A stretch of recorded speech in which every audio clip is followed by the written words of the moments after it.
tidzakhala tikuzikumbukira moyo mwathu kuti a president athu Dr. Lazarus Makafe Chakwera anachiona kuti ndi bwino kunena kuti tizipanga rotate chisangalalo chokumbukira our founder of the nation Dr. Hastings Kamuzu Banda. Nde Kamuzu amalimbikitsa ngodya zinayi. Muna mungazilongosole motani ndi mmene tikuchitira pakadali pano. Kumvera, umodzi, kukhulupirika ndi kusunga mwambo. Zizi ndi zinthu zimene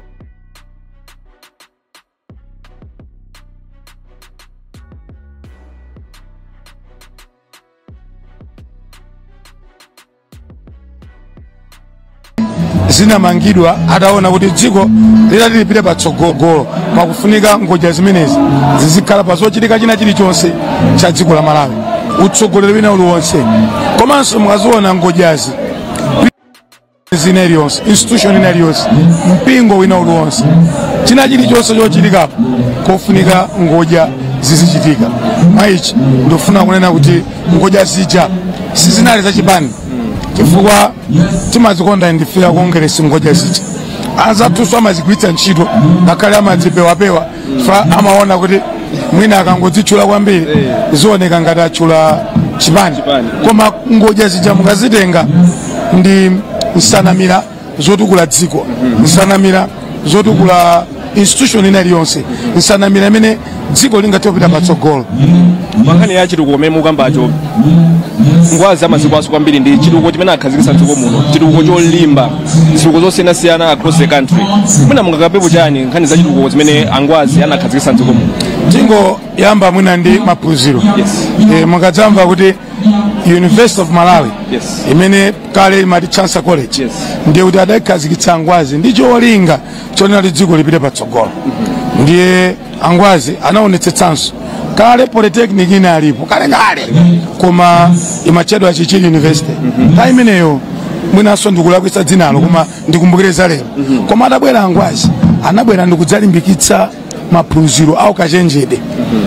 Ndipo dziko linolo masomphenya amene anayika angwazi ndi kusula kumene anasula achinyamata dziko lino. Mwina mayiko anzathu kudzafika tsiku la lero sanasulepo anthu ophunzira ngati nthawi anachita angwazi. Anakhazikitsa College of Medicine kuti maphunziro a udotolo pachanali sodotolo. Maphunziro a udotolo anthu aziphunzira konkuno kale amaphunzira kunja. Ndiye anakhazikitsanso Malawi College of Health Sciences imene panonso ikusintha. Koma zonsezi ankafuna kuti anthu akhale ndi luso aphunzire. Koma mukapitanso kuja ku Bunda College anakakhazikitsa skulu ya ukachenjede ya zaulimi. Pajanali Chikumbe number 1. Chikumbe number 1. Komanso anadziwa kuti pazafunikabe anthu oti adzipita mmudzi mwaziphunzitsa anthu ulimi wabwino. Anakakhazikitsa Natural Resources College kuja ku Lilongwe.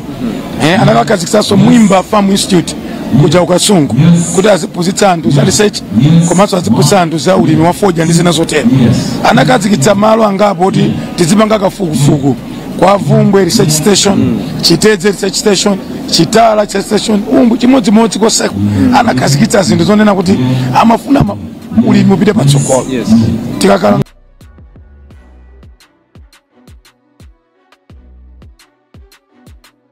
chipatala ndiye kuti chipatala zenizeni school Kamuzu Central Hospital tingonena kuti anayala maziko misewu imene anamanga Kamuzu liolimba mpaka na lero. Ndifuna ndauza Malawi kuti kuli Lilongwe tikumaka lero za ma 6 lane mukafika pa bridge chapa ile 18 Kamuzu anayatapanga kale 6 lane pamene pacha ankadziwa kale kuti kudzafunika ma 6 lanes kuti dziko lizapite patsogolo. Anaona kale komanso tikufuna equitable distribution of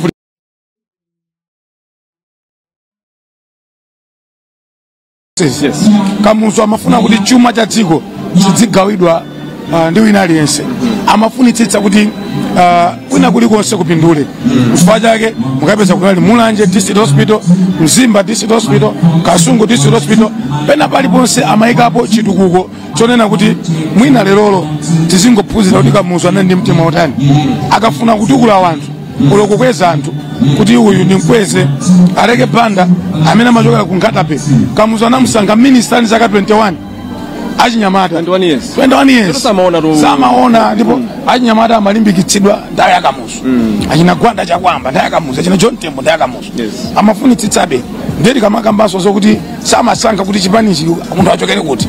His Excellency the former president Dr. Bakili Muluzi anali secretary general wa Kamuzu Banda, anakhalapo secretary general wamkulu wa chipani cha Congress Party, ndipo amagwira na ntchito bwino Kamuzu. Chifukwa chake mudzaona kuti nawonso kakhala Muluzi amakonda zochula zoyanja ndi tanthu, chifukwa chakuti nawonso Muluzi aja anaphunziranso zinthu kuchokera kwa Kamuzu yemweyo. So in a nutshell, ndi utsogoleri umeona yala masomphenya a dziko, utsogoleri umeona kazikika kufuna kuyanjanisa dziko la Malawi, utsogoleri umene unafuna kuti dziko lizipindula pamodzi. Chipani cha Malawi Congress Party tikambeza ndale pang'ono chikuchita motani kuti masomphenya amenewa amene anayala Kamuzu apitirire nzaka zimene zikubwerazi monga mwa dzina lake. Ndipo ndifuna ndikuwuzeni kuti dzina la Malawi Congress Party ife tikuchedwa Nyasaland, Malawi Congress Party kuchedwa kale Malawi Congress Party, moti dziko ndi limene linatengera dzina la chipani samadziwa zimenezo. Fanthu amati chifukwa ni chipani chimachedwa Malawi, ifeyo achipanichi timachedwa Malawi Congress Party, dziko likuchedwa Nyasaland. Ndiye mawu kuti Malawi amatanthauza kuti chisakale cha banja, chisakale cha munthu, chizikale cha dziko. Chifukwa chake utsogoleriwo unayamba ndi Otto Nchilwa, kutoka pa Otto Nchilwa anabwera Hastings Kamuzu Banda, kenako anabwera kwa Gwanda Chakwamba, anabwera kwa John Tembo, kenako kwa Dr. Lazarus Makafe Chakwera. This tells you kuti leadership in Malawi Congress Party can go anywhere else, because chipani icho si cha munthu, ndi institution ya dziko. And tikati dziko tikunena kuti Kalonga Tunsanje. Chifukwa chake even in the history of Malawi Congress Party kani ma running mates ndekuti kunoko ku north apita chiona anakhala ku running mate wa John Tembo, ndekuti Richard Nsoya anakhala running mate wa Dr. Lazarus Makafe Chakwera. Ndekuti mukaona munazipani zinazo in their life they have never even taken running mate ochokera kumpoto, amangoganiza kuti dzikoli ndi mbali imodzi. Pamene chipani chose pano pa currently our president in Armenia, the first deputy president is from the north, the second deputy president is from the south, and everyone can be whatsoever position they want to be in the party, because the party is a national party. The ideologies of the party, the way how the party behaves itself, it's an institution. Timasunga ngoja kuchipani cha Congress Party sumangodzuka mamawa kwamba kuyankhula yena sisi mateka olo even udaka kuti uli ndi udindo umazifufuza. That's why muzaona kuti pali nkhani zina zimachitika mchipani koma timafuna zizitheraso kuchipani, chifukwa timazindikira kuti we are a family. It's an institution that stays there forever. Koma above all the institution imene imafuna kutumikira dziko la Malawi, the institution imene imayika patsogolo Malawi osati patsogolo chipani. Chifukwa chake ngakhale tinali kotsutsa boma kwa zaka 26 mdziko muno musimunambike nkhondo, because timadziwa kuti chipani chimakhala pansi pa constitution ya dziko la Malawi. Discipline ija kumadziwa kuti atibera ndithu, koma ngakhale atibera tilemekeze malamulo a dziko. 26 years tikulemekeza malamulo a dziko, and for that matter timafuna azatu aziphunzira. Akumaoneka kuti akubanika ndi zaka 4 zokha, akubanika kwambiri, akumva ululu kwambiri, akhala mwina zaka 26 or 30 akutsutsa beboma, ndiye ofunika aziyandikana ndi madokotala, because the tsunami that is going to take place in this country in terms of revolution ya Malawi Congress Party as a national party, Malawi is going to be shaken. This party is not going anywhere else. This party is in government, and Dr. Chakwera is returning his seat because he's a visionary leader, and because he's emulating the infrastructure development, the quality of infrastructure. If you want to talk about quality, substance and quality, it's Dr. Chakwera. Thank you so much.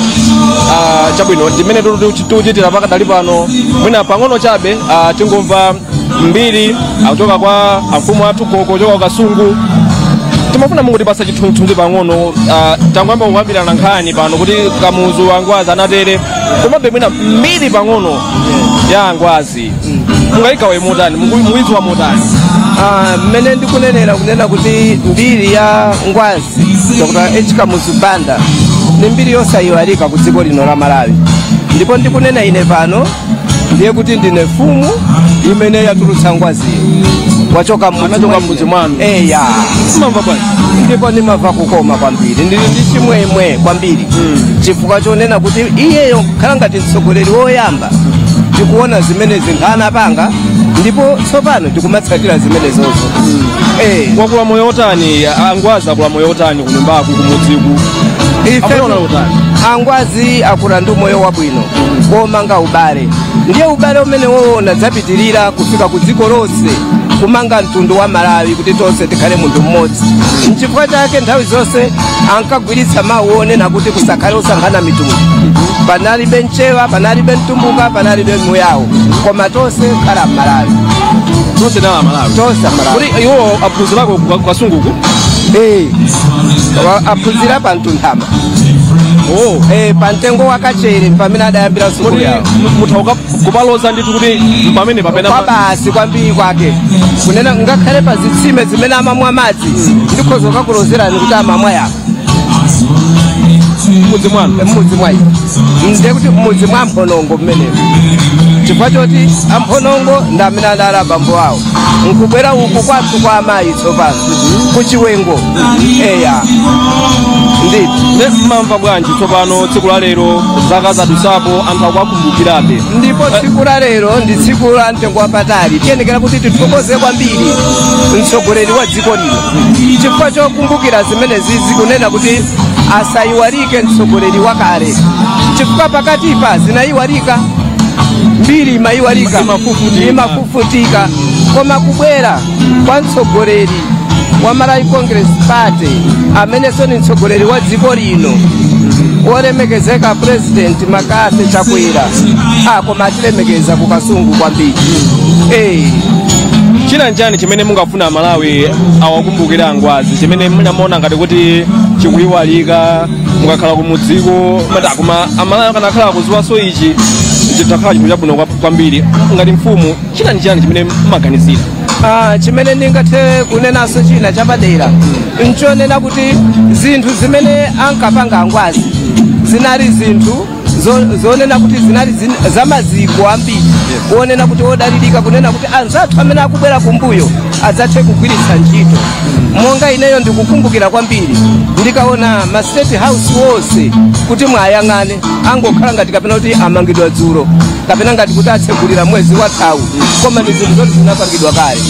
Tichoke apopo tibwere kuma ini mdziko muno Kamuzu adakhazikitsa maini Kasungu ini Chitipa ini malo ogona alendo cholinga chidali chonena kuti ndalama zija zikamatoleredwa zizigwiranso ntchito m'Malawi momwe. Ndiye zinthu zimene zikadapitirira ndiyeti dziko lino likadakhala lili patali kwambiri. Aya gogo ine nthokoze kwambiri tiyamike kwambiri zomo kwambiri amenewa ndi TA Chilowa Matambe amene akunena kuti Kamuzu anachokera m'mudzi mwawo, Kamuzu wakulira m'mudzi mwawo. Nkhani yopasa chidwi kwambiri ngati mungotipeza kumene timene tili pano ndi pa Mzuzu Stadium pamene pauchitika mwambo ochititsa chidwi kwambiri mwambo wa mtengo wapatali. Ndi apa ndilinso ndi anduna zaulimi paja timanena kuti Kamuzu anali mulimi number 1 chikumbe number 1 choyambirira tikulandire ndathokoza kwambiri pepani tu mabwera ndi nyengo yozizira kugwa mvula pepani ngamagwa mvula muli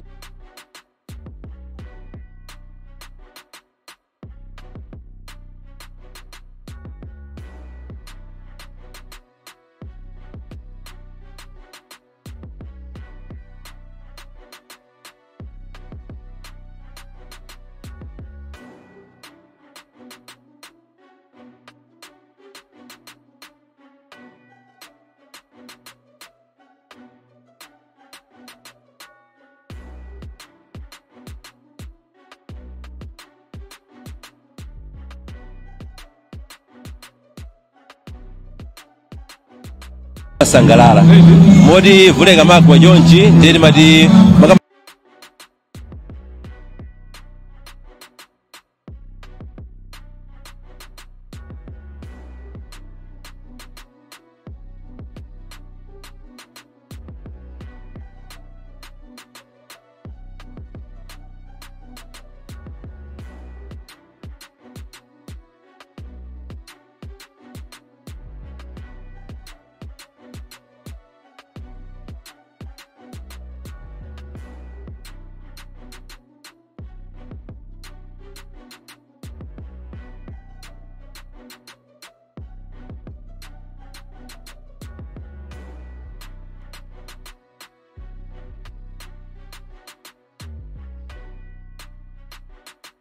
kuno andanayika maziko otani pankhani za ulimi zinthu zimene tikuziona panopa zimene zikupangitsa kuti ulimi uzipita mtsogolo maziko ake anayika foundation ndi imeneyoyo ndifeyo tikumanga pa foundation imeneyoyo pamene ma estate analipo nthawi imeneyo anali ochepa mwina anali okwanira ndi population ya nthawi imeneyo koma pano population yakula kwambiri ndi chifukwa chake tikubwereretsanso ma mega farm alimi amene ali ndi kuthekera kulima malo 20 hectares kupita mtsogolo komanso sikuti timangoona makamaka mbewu tikuonanso ziweto nkhuku komanso nsomba zonsezo tikuzikonza kuti tikhale ndi chakudya chokwanira so osaiwala china chilichonse chimene tikupanga tikuonetsetsa kuti masomphenya amene anatipatsa kamuzu tisasemphane nawo koma tionjezere chifukwa iye uja anangotipatsa foundation ndiye ndi nthawi yathu kuti timange kuchokera pamene anatisira paja kupita mtsogolo.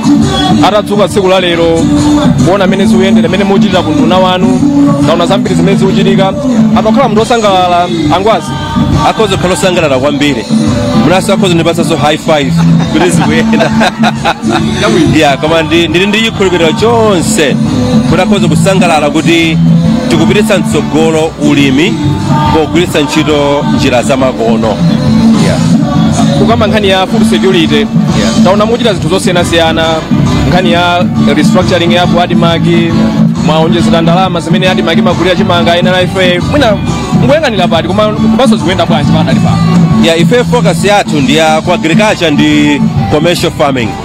So commercial farming imatanthauza kuti tisamangopanga ulimi kuti tikhale ndi chakudya cha tsiku la lero koma tikhale ndi ulimi uja tiutenge kuti ndi business.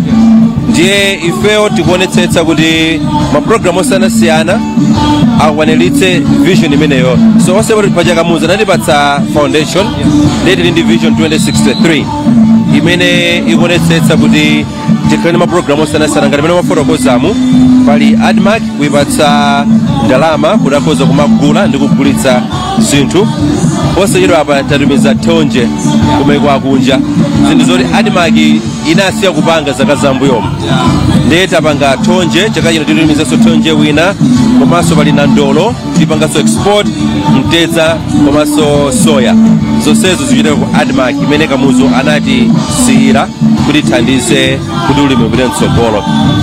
Ku Mega Farm Support Unit ndalama zambiri zimene zikupita kumene koko komanso chosangalatsa kwambiri ndi NIF Farm Input Loan imene ili stage number 1 ya commercial farming. Zonsezi ndi mapulani amene tayika kuti zinthu zipite mtsogolo komano china chimene anthu ambiri sanachimvetsetse kwambiri ndi nkhani ya value addition. Tikupanga import zinthu zoti sipafunika kuti tizitanitsa maiko akunja tikufuna zisiya ndi chifukwa chake project ya Agricom panopa pali pafupifupi 600 billion kwacha tayi ikugwira ntchito yoti tikhale ndi makina ma tractor ma warehouse ma factory kuti zimene takolola tipange value addition tisamaitanitsenso kunja yayi ndiye zimenezo ndi zina zimene President Dr. Lazarus Chakwera atiuza kuti tikwaniritse ngati masomphenya a 2063. Munazakambako pang'ono za ulimi wa nthirira irrigation ndikuyang'anira ndi mmene weather yathu panopa ikusinthira mvula imene kumachedwa kumakhala ng'amba kumene mukuphika zotani kuti anthu achipange embrace nkhani ya irrigation. Panakali pano ngakhale leroli tikupereka zipangizo kwa alimi ang'onoang'ono komanso alimi akuluakulu kuti apite kumadimba komanso ambe ulimi wothirira. Iyi ndi njira imodzi yoonetsetsa kuti tikhale ndi chakudya mofulumira komanso chambiri mukanthawi kochepa. Kusintha kwa nyengo kukuchitika sikuti kusiya posachedwa apayayi kukhalapo kwa nthawi yayitali. So climate change is here to stay koma ifeyo